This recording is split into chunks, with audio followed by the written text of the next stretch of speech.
পনির তো অনেকভাবেই খাওয়া হয়েছে, তাই না? এই রেসিপিটি একবার বানিয়ে দেখো। রুটি, লুচি, ভাত, পরোটা সব কিছুর সঙ্গেই অসাধারণ খেতে। মার্কেট থেকে কিনে আনার পর এক প্যাকেট পনির আমি জলে ভিজিয়ে রেখেছিলাম।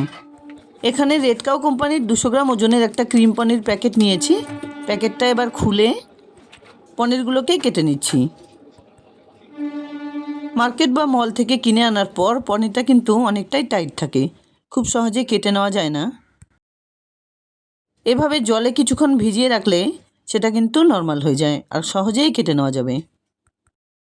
এরকম স্কোয়ার করে পনিরগুলোকে কেটে নেবার পর হাফ চা চামচ করে কাশ্মীরি লঙ্কা গুঁড়ো, হাফ চা চামচ হলুদ গুঁড়ো আর একটু নুন দিয়ে মেখে নিচ্ছি। এবার এটাকে সাইড করে রেখে দেখো এখানে কিছু শীতের সবজি কেটে নিয়েছি।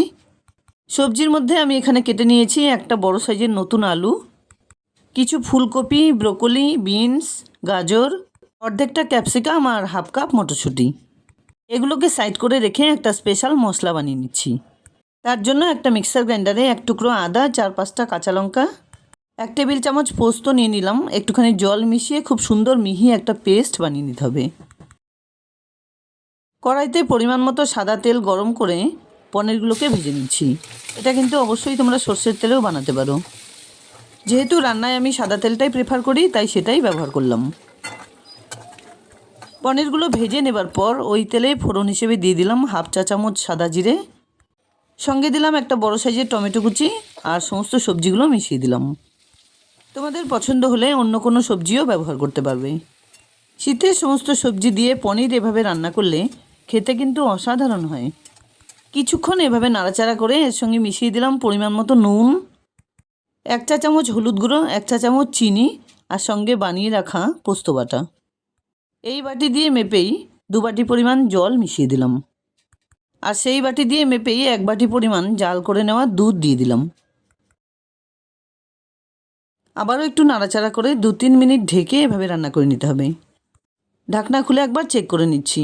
সমস্ত সবজিগুলো কিন্তু খুব সুন্দরভাবে সেদ্ধ হয়ে গেছে। ঠিক এই অবস্থায় ভেজে রাখা পনিরগুলো মিশিয়ে দিলাম। হালকা হাতে সবজির সঙ্গে সমস্ত পনিরগুলো মিশিয়ে নেবার পর দিয়ে দিলাম কিছুটা পরিমাণ গরম মশলা গুঁড়ো। এখানে আমি সানরাইজের শাহি গরম মশলা গুঁড়ো ব্যবহার করলাম, যেটা স্বাদে গন্ধে অতুলনীয়। এবার ঢেকে 1 মিনিট এভাবে রান্না করে নেবার পর আবারও নাড়াচাড়া দিয়ে 1 টেবিল চামচ কর্নফ্লাওয়ার হাফ কাপ জলে গুলে নিয়েছিলাম, সেটা মিশিয়ে দিলাম। এতে করে এই রেসিপির গ্রেভির টেক্সচারটা খুব সুন্দর হবে আর খেতেও খুব ভালো লাগবে।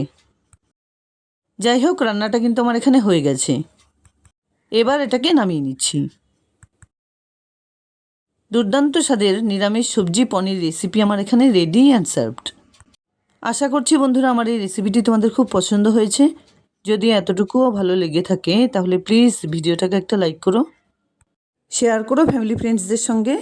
আর আমার চ্যানেলে নতুন বন্ধু হয়ে থাকলে প্লিজ চ্যানেলটাকে সাবস্ক্রাইব করে পাশে থাকা বেল আইকনটা অলে করে দিও, যাতে আমার আপলোড করা সমস্ত ভিডিওর নোটিফিকেশান সবার আগে তোমাদের কাছে পৌঁছে যায়।